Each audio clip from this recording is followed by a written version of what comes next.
줄무늬 파자마 바지를 입은 소녀는 총성 소리 들리지 않는 강렬한 반전 영화입니다.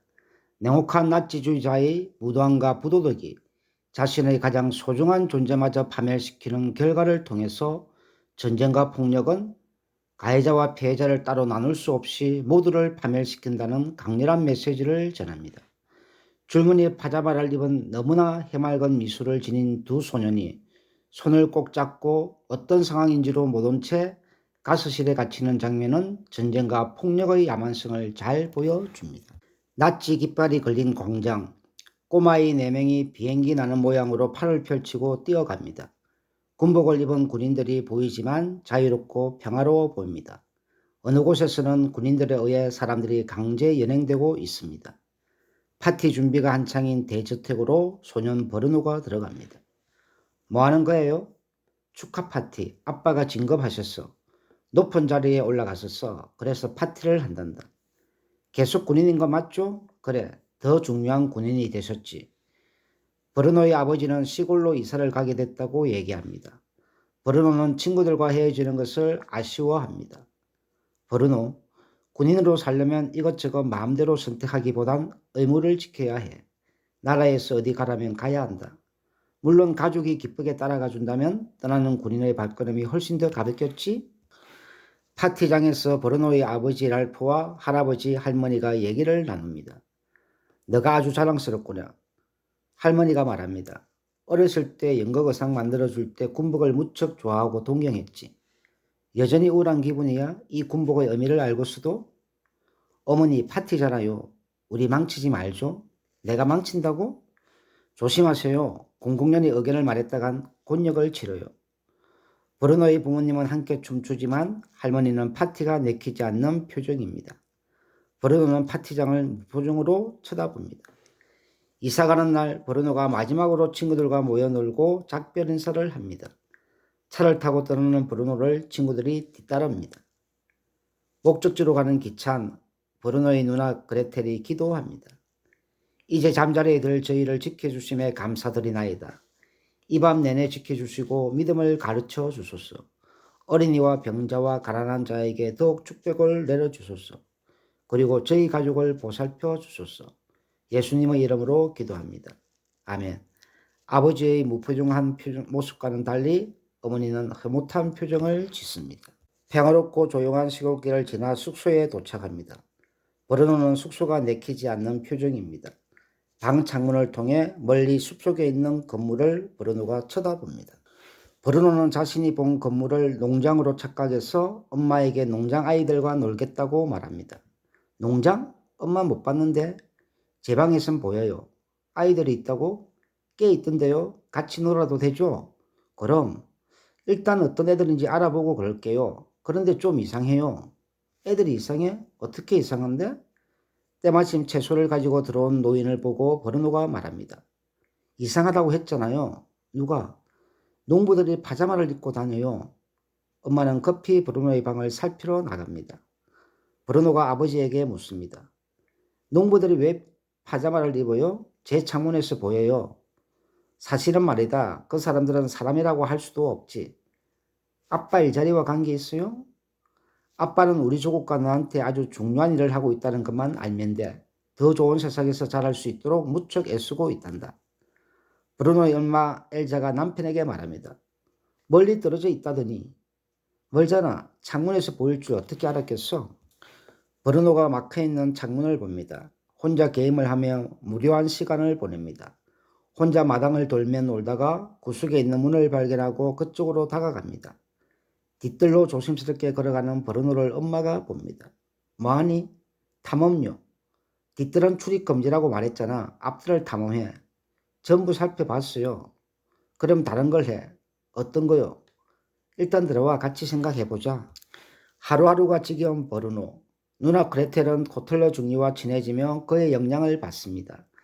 차를 성수하고 있는 중리에게 버르노가 다가가 낡은 타이어를 구해달라고 부탁합니다. 타이어는 왜? 그네 만들게요. 중리는 마당에서 일하는 유대인 노인을 강압적으로 불러 뒤뜰 벨트에서 타이어를 골라주라고 말합니다. 버르노는 중리의 강압적인 태도와 겁먹은 노인의 모습에 어리둥절합니다. 브루노는 뒤뜰 창고에서 수용소가 보이는 창문을 발견합니다. 브루노가 타이어로 그네를 만들어 탑니다. 검은 연기가 맑은 하늘 위로 퍼져나가는 모습을 봅니다. 검은 연기를 보다가 브루노가 그네에서 떨어져 무릎을 다칩니다. 마당에 있던 유대인 노인이 브루노를 데려가 상처에 붕대를 감아줍니다. 병원 가야 해요? 아니, 살짝 다친 거야. 이름이 뭐예요? 파벨. 몇 분 동안 앉아 있거라. 엄마에게 이럴 거예요?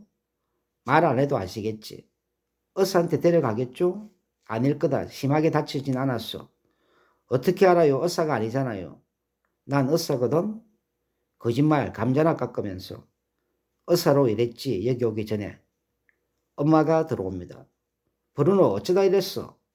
그네를 만들었는데 그네 타다가 떨어져서 다쳤어요. 파벨 아저씨가 안아다 주고 붕대 감아줬어요. 엄마는 브루노를 부엌에서 내보내고 물건을 정리하다 조심스럽게 말합니다. 고마워요. 부엌에서 나가는 엘자의 모습을 파벨이 지켜봅니다. 집으로 온 교사에게서 브루노와 그레텔이 교육을 받습니다. 시사에 관심이 있어? 아주 많아요. 그럼 위대한 조국이 지금 처한 상황도 알겠구나. 네, 최대한 열심히 신문 챙겨 읽고 아버지 부하가 매일 소식을 알려줘요. 좋아, 브루노는 요즘 신문 좀 봤고? 브루노가 고개를 젓습니다. 뭐라도 읽었느냐? 책이요. 좋아, 어떤 책? 모험하는 책요. 빛나는 갑옷 입은 기사들이 이상한 나라를 탐험하는데 바보 같은 공주들이 늘 방해하죠. 이래서 내가 필요한 거다. 이야기책은 그만 읽고 실제 사실을 배워야지. 실제 세계에 관심을 가질 때가 됐다. 이 책으로 시작하는 게 좋겠다. 가정교사는 독일 영감이란 두꺼운 책을 브루노에게 보입니다. 브루노는 두꺼운 책에 관심이 없어 보입니다. 마당 구석에 있는 문이 열린 것을 본 브루노가 드디어 몰래 나가 뒤뜰 창고 창문을 넘어 숲속을 지나 수용소 쪽으로 신나게 뛰어갑니다. 철조망으로 둘러싸인 수용소 앞에 도착한 브루노가 조심스럽게 철조망 앞으로 다가갑니다. 철조망 안쪽에 줄무늬 파자마를 입고 머리를 민 소년을 봅니다. 브루노가 조심스럽게 걸어가고 두 소년은 서로를 봅니다. 안녕. 당황스러워하며 주변을 살피는 소년에게 브루노가 얘기합니다. 난 탐험 중이야. 넌 뭐해? 우린 막사지요. 저기 친구들 많아? 몇 명 있어. 하지만 많이 싸워. 그래서 여기가 좋아. 혼자 있을 수 있잖아. 난 브루노야. 난 스무엘이야. 난 저 뒤에 집에 살아. 먹을 거 있니? 아니. 배고파? 응. 몇 살이야? 8살. 나도. 나 혼자 여기 갇혀 있다니 불공평해. 넌 친구들과 온종일 노는데. 논다고? 노는 게 아니야. 나 지금 돌아가야 해. 만나서 반가워서 스무엘. 나도 브루노. 스무엘이 손수레를 힘겹게 끌고 가면서 천진난만하게 웃으며 브루노를 보고 브루노도 재밌는 듯 지켜봅니다. 엄마는 힘겹게 일하는 파벨을 안쓰럽게 보고 그레텔은 낫지 선전 포스터를 방에 붙이고 브루노는 친구를 찾아 철조망이 가로막은 수용소로 몰래 갑니다. 스무엘이 나와 있지 않고 브루노는 혼자 있다가 옵니다. 마당에서 브루노가 엄마가 외출하는 것을 기다린 듯 봅니다. 시내에 1시간 다녀올 건데 같이 갈래? 브루노는 고개를 젓습니다. 엄마가 나가자 브루노는 수용소로 달려갑니다. 궁금한 게 있어. 그쪽 사람들은 왜 종일 파자마를 입어? 파자마 아니야. 어쨌든 그거. 입어야 해. 옷 다 가져갔어. 누가? 군인들. 군인들? 왜? 스무엘이 모른다는 신용으로 어깨를 들썩입니다. 난 군인들이 싫어. 넌 좋아? 좋아해. 아빠가 군인이야. 이유도 없이 옷 빼앗는 그런 군인 말고. 그럼 어떤 군인? 중요한 군인. 모두를 위해 모든 걸 더 좋게 만든데. 너 아빠는 농부야? 아니 시계공. 전엔 그랬지. 이젠 주로 장화만 고쳐. 궁금한 게 또 있어. 저 굴뚝에서 뭘 태워? 나도 몰라. 저쪽은 못 가. 뭔지 몰라도 냄새 참 고약하다. 초콜릿 가져오지 그랬어. 미안. 언제 우리 집에서 같이 저녁 먹으면 좋겠다. 못 갈걸 일 철조망 때문에? 동물들 못 나가게 막는 거잖아. 동물? 사람들 막는 거야. 난 못 나가. 왜? 무슨 짓을 했어? 유대인이라서. 스무엘이 브루노가 가져온 빵을 맛있게 먹습니다. 브루노가 공을 철조망 너머로 던집니다. 받아? 스무엘이 공을 건네며 말합니다. 던지지 마. 위험해. 위험하다니 그냥 공이잖아. 노는 거 안 좋아해? 여기서는 안 돼. 수메일은 자신을 부르는 소리에 급히 갑니다. 마당에서 브루노의 엄마 엘사가 냄새를 이상하게 여기자 코틀러 중위가 말합니다. 역겨운 놈들이 불탈 땐 더 역겹네요. 네? 엘사가 수용소 굴뚝에서 나오는 시커먼 연기를 봅니다. 장교는 다소 어색하게 말합니다. 알고 계신 줄. 엘사가 놀랍니다. 엘사가 남편에게 따집니다. 기밀을 지키겠다고 서약했어. 아내한테도? 그래, 목숨 걸고 맹세한 거야. 알기나 해? 당신도 신념을 갖고 있잖아. 이 나라가 강해지려면. 엘사가 단호하게 말합니다. 아니야. 저건 아니지. 난 군인이니까 군인은 전쟁을 치려. 저게 전쟁이야? 전쟁의 중요한 한 부분이야. 당신을 비롯해 우리 모두가 갈망하는 조국은 이런 가부 없이는 성취해낼 수 없어. 여보, 가까이 오지 마. 가까이 오지 말라고. 브루노가 흐느끼는 엄마를 바라봅니다. 엘사가 흐느끼며 말합니다. 어떻게 이럴 수가? 누가 얘기 줬지?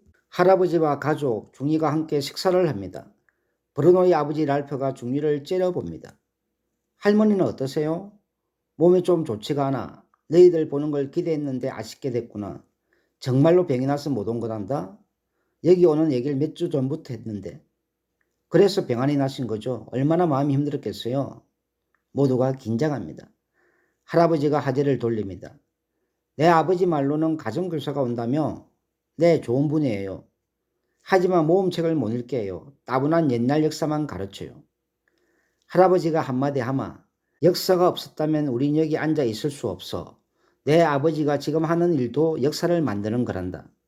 중이가 말합니다. 난 너 나이 때 역사에 아주 목을 매서 아버지가 안 좋아하셨지. 어째서? 문학 교수였거든요. 그런가? 아직도 강단에 쓰시나? 잘 모르겠습니다. 모르다니. 연락이 끊겼습니다. 얼마 전에 독일을 떠났었죠. 그래? 어디로 갔었지? 중이가 머뭇거리자 랄프가 대답을 재촉합니다. 문학 교수인 부친은 어디로 갔었나? 스위스일 겁니다. 조국이 가장 필요로 하는 순간에 조국을 떠나다니. 조국의 부흥에 모두 일조해야지. 이유가 뭔가? 그래? 잘 모르겠습니다. 그랬겠지. 병 때문이었던 거야. 아니면 불만이 있었겠지. 정부 정책에 그런 작자들이 있지. 할아버지가 말합니다. 정신이 불안정한 거야. 비겁한 거지. 어쨌든 반역자죠. 그렇고 말고. 부친이 그런 경우라면 상부에 알리는 게 자네의 업무야? 코틀러 중리가 당황해하고 파벨이 포도주를 따를 때 중리 앞의 포도주잔을 건드려 넘어뜨립니다. 멍청한 유대인, 쓰레기. 중리가 파벨을 끌고 나가 폭행하고 가족들은 놀라지만 랄프는 태연하게 식사를 계속합니다. 브루노가 그레텔에게 말합니다. 농장에 대해 뭐 좀 물어봐도 돼? 아직도 거기가 농장인 줄 아는 거야? 거긴 수용소야. 강제노동 수용소. 유대인들이 가는 곳이야. 유대인들만 일을 제일 잘했어? 바보. 잘했어가 아니라 쓸모없는 족속들이거든. 사학에서 가는 거야. 우리의 적이야. 적? 리스도 선생님 수업 하나도 안 들었어? 거의 안 들었어. 아빠 무서운 사람 아니지. 좋은 사람이잖아. 당연하지. 하지만 무서운 곳을 도맡고 있어. 유대인들에게만 무서운 곳이야. 지금의 아빠가 제일 사랑스러운 아빠야. 가족들의 식사 시간, 무척 수척해진 어머니의 모습을 브루노가 바라봅니다. 브루노가 잔을 닦고 있는 수메를 봅니다. 여긴 웬일이야? 이 컵들을 닦을 수 있는 손이 조그만 아이가 필요하대. 너랑 난 친구가 될 수 없어. 우린 적이래. 알고 있었어? 수멜이 아무 말이 없고 앞에 놓인 과자와 빵을 바라봅니다. 먹고 싶어? 수멜이 고개를 끄덕이자 브루노가 빵을 주자 허겁지겁 먹습니다. 아빠는 어때? 어떻하니? 좋은 사람이야? 수멜이 고개를 끄덕입니다. 의심한 적 없어? 자랑스러워? 고개를 끄덕이면 수멜이 말합니다. 넌 아빠가 자랑스럽지 않아? 수용소 정말 무서워? 중리가 나타나 수멜에게 다가갑니다. 이 집 사람들과 말을 해? 어떻게 감히? 빵을 훔쳤나? 대답해. 겁먹은 수멜이 말합니다. 아닙니다. 저 아이가 줬습니다. 제 친구입니다. 꼬마야, 이 유대인 알아? 이 유대인 아나? 겁먹은 브루노가 거짓말을 합니다. 아니요, 들어왔더니 혼자 먹고 있었어요. 한 번도 본 적 없는 아이예요. 중리는 겁에 질린 수멜을 위협하고 브루노는 거짓말한 자신을 자책하며 눈물을 흘립니다. 관사로 장교 군인들이 들어오고 수용소 홍보 영화를 보고 있습니다. 브루노가 입구의 창문을 통해 수용소를 즐겁고 풍요로운 곳으로 왜곡하고 미화한 영화를 봅니다. 수용소 내에서는 원하는 걸 모두 할 수 있죠 라는 나레이션이 나옵니다. 참석한 장교들은 모두 흡족해 합니다. 브루노가 아버지를 껴안고 그 모습을 엄마는 불안한 눈빛으로 봅니다. 브루노가 수용소 철조망으로 여러 번 수무엘을 찾아가지만 수무엘은 보이지 않습니다. 수용소 철조망을 찾아간 브루노가 드디어 수무엘을 만납니다. 수무엘의 얼굴에 피멍이 들어 있습니다. 이해가 안 돼. 수용소에 대한 영화를 봤는데 진짜 좋아 보이던데? 내가 왜 그랬나 몰라. 누나랑 모두가 그런 얘기를 했고 그 고민이 너무 무서웠어.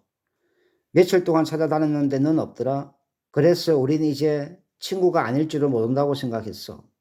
그런 짓을 해서 정말 미안해. 우리 계속 친구 맞지?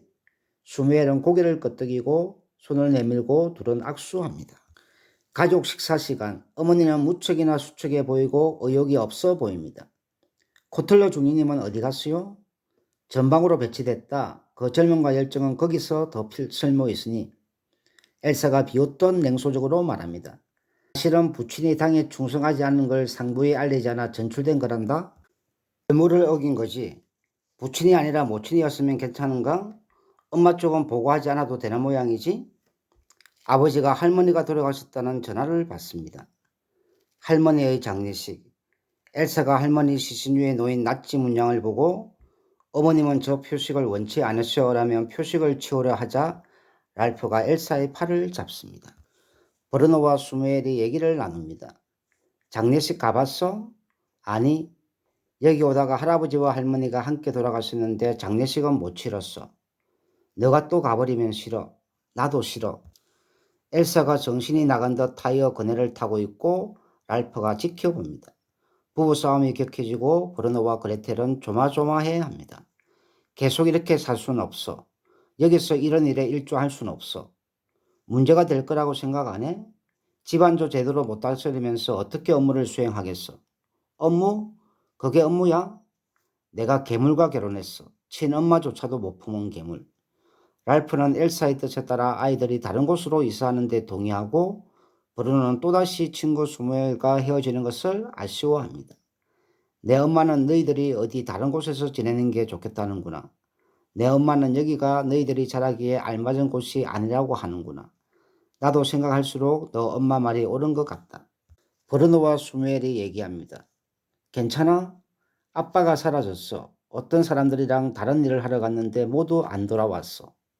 나도 나쁜 소식이 있어. 떠나게 됐어. 얼마나 오래? 그게 문제야. 다시는 못 올 것 같아. 언제 떠나? 내일 점심 먹고 났어. 그럼 다시는 못 만나? 너희 아빠 같이 찾아주고 싶어. 저번에 실망시킨 거 이렇게 갚으면 좋잖아. 아빠 찾는 거 도와주면 그 일 갚을 수 있는 거지. 수무엘이 고개를 끄덕입니다. 여기 땅을 파서 거기로 가면 되겠다. 여긴 안 넘어오는 게 좋을 텐데. 너 아빠는 이쪽에 있지 않잖아. 근데 내가 거기 가면 바로 들키겠다. 난 너처럼 안 생겼잖아. 나처럼 될 수 있어. 나랑 같은 옷 입고 머리 밀면 돼. 머리는 안 밀어. 모자로 가리면 돼. 근데 할 용기 있어? 아빠 찾는 걸 돕고 싶어.